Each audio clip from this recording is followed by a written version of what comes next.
This shows you all the 89 studies.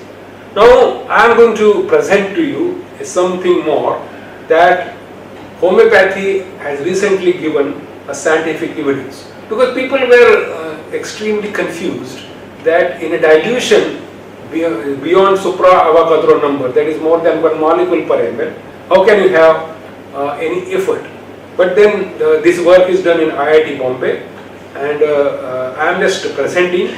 The work was done by Dr. Chakramani, because the PhD has been already awarded, and it was under the guidance of Dr. Bellari. This is a fantastic work done by IIT Bombay. Now the objectives of the work was 3 times: physico-chemical studies, process studies, and biological studies. And therefore, in a process, say what you call as the first study, they consider what is called the theory of hormesis.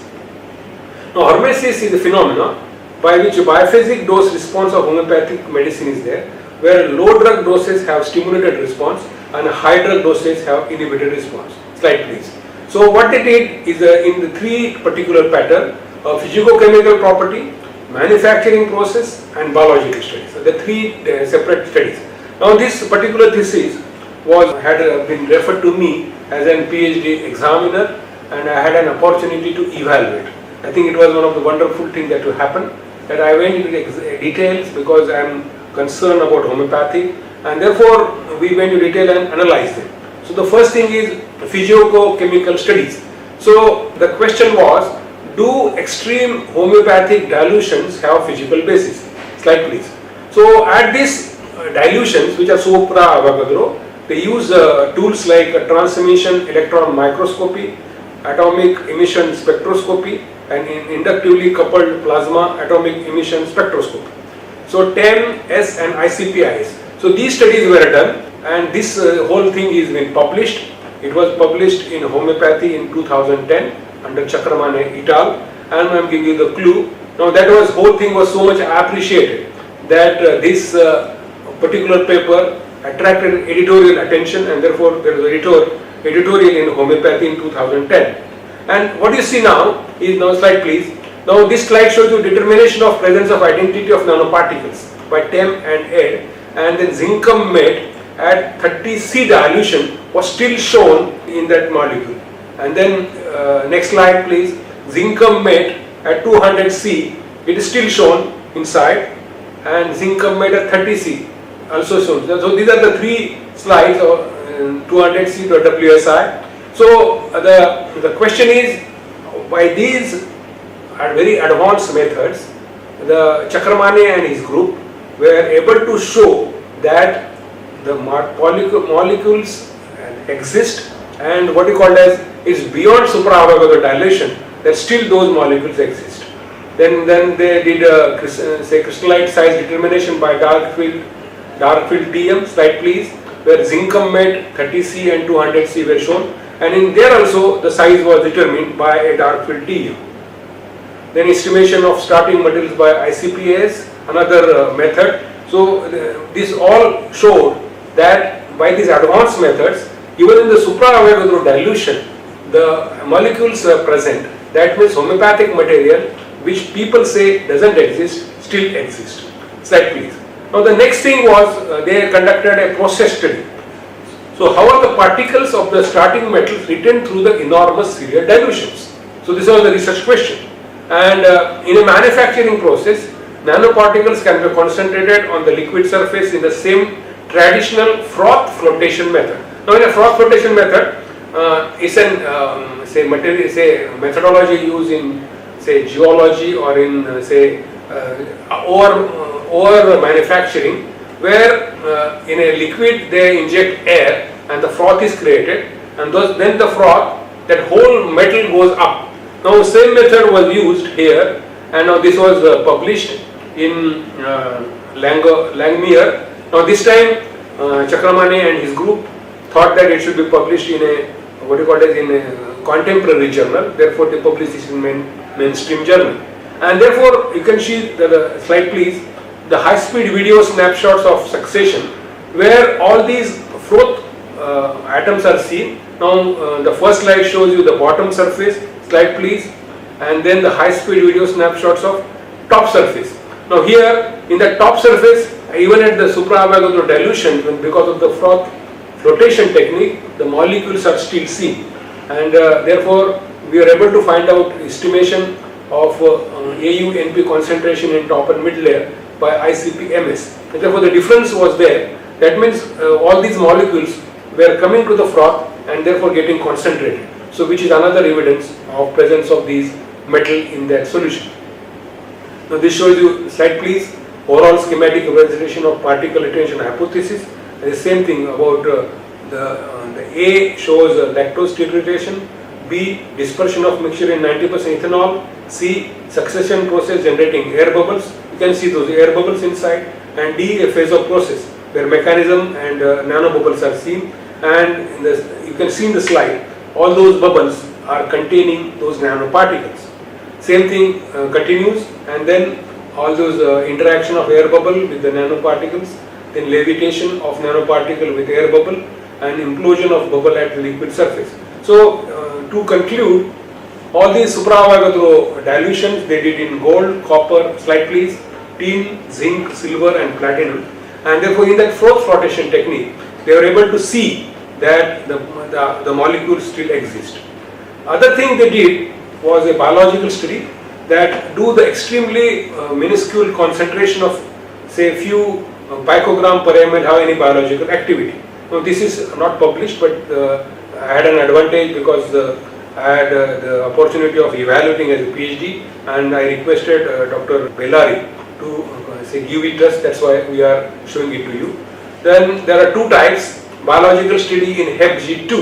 Now what they did, that preliminary studies of high potency metal based homeopathic medicine. Here they have used two cell lines, hepatocarcinoma cells, and then they did MTT studies. So 3,4,5 dimethyl 2-thiazole 2-vial 2,5-diphenyl tetrazolium bromide acid. The short form is MTT. Now therefore the Hermosis type of action was done on hepatic carcinoma cell line HepG2, and then you can see that these are the three things they are evaluated: argentum met, 6C, 30C and 200C. And then in those slide please, in those concentration of cell activation, the MTT assay showed that the effect was there. Now this slide please, this slide shows you everything. Control 90% ethanol, argentum met 6C, argentum met 30C and argentum met 200C. And therefore they have realized and they declared that in those dilutions these things exist, and they show activation of cells. And now this cells activation was very uniform, and I can show you the activation being demonstrated by MTT activity of percentage, and this slide shows you the baseline as well as the activation of these cell lines. And then further they did FACS, and where the same thing was confirmed. Now therefore these two studies demonstrated that in an hepatic carcinoma cell line, these metals in the supra-Avogadro dilutions or beyond dilutions, they were showing changes. Now other thing which they did was a neuronal myelination by plumbum and aurum nanoparticles. Now these are the triggering of the intracellular signaling process, and they were initiating myelination, and therefore they were hypothesizing where the nerve repair and elevation of paralytic nerve could be done. Now these studies, it is demonstrated that more dilute the drug, there was better response, which is the direct correlation of efficacy. So they had two groups, control group which contains only 90% ethanol, and then untreated co-cultures were kept as control, and in vitro study they were co-culturing DRGN, dorsal root ganglion neuron, and Schwann cell from neonatal pups. Now therefore these are the cells they are treated with 0.01% and 0.3% of homeopathic medicine, plumbum and aurum. And there are three types of assessments: microscopic images, immunofluorescent images, and myelin basic protein estimation. There are three parameters they estimated. Slide please. Now this slide shows you the neuronal studies in progress, and then they declare that the efficacy of homeopathic medicine is there, and therefore after these drugs there was a myelination occurring as demonstrated by a myelin basic protein estimation.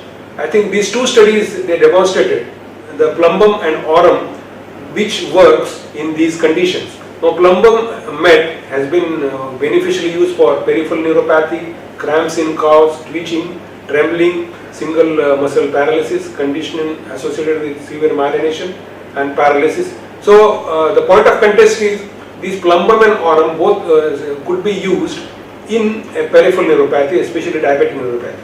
Nowadays, the whole concept of a backache and everything has come to what's called the vitamin B12 deficiency, and therefore any vitamin B12 deficiency which is going to lead with a demyelination, I hypothesize that the plumbum met would be useful.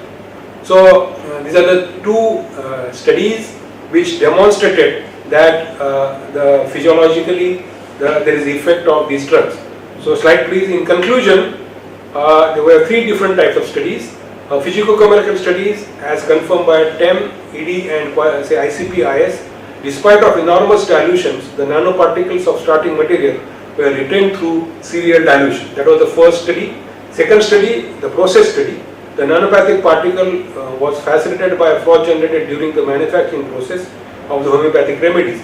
The froth helped the formation of a surface enriched nanoparticles that is transferred through serial dilutions. Thus the dilution process is only apparent and not real. So the second study we showed that those with the froth flotation, that everything goes up at the froth and it was available. And third studies which was shown, that studies in hepatic carcinoma cell line where hermesis like cellular activity was shown, and other thing in cases of dorsal root ganglion neurons with showing microscopic images and myelin basic protein estimation, the aurum and plumbum both showed effects. So slide please. These are the publications and proceedings given by Dr. Chakramane and his group, and therefore what I am trying to suggest you that this is one of the fantastic research done by IIT, and I think we need to be proud of IIT Bombay where they have taken this as a progressive step, and therefore I take opportunity to congratulate Dr. Bellari and Dr. Chakramane who put forth all these. Now we require, slide please. So repetition of such results project by homeopathic fraternity. I want all of homeopaths who are interested in these projects would try to find out that they get substantiate and extrapolation of these research outcome in clinical use. So basically it might be diagonally opposite, because an aurum and plumbum they don't give to patients whom they require, whereas aurum and plumbum will not be useful in everything. Anyway, that might be a homeopathic contradiction. But homeopathic drugs, what I declare and suggest to you that there is scientific evidence to suggest that even that extremely diluted condition they exist, they act and they have a biological effect. Thank you.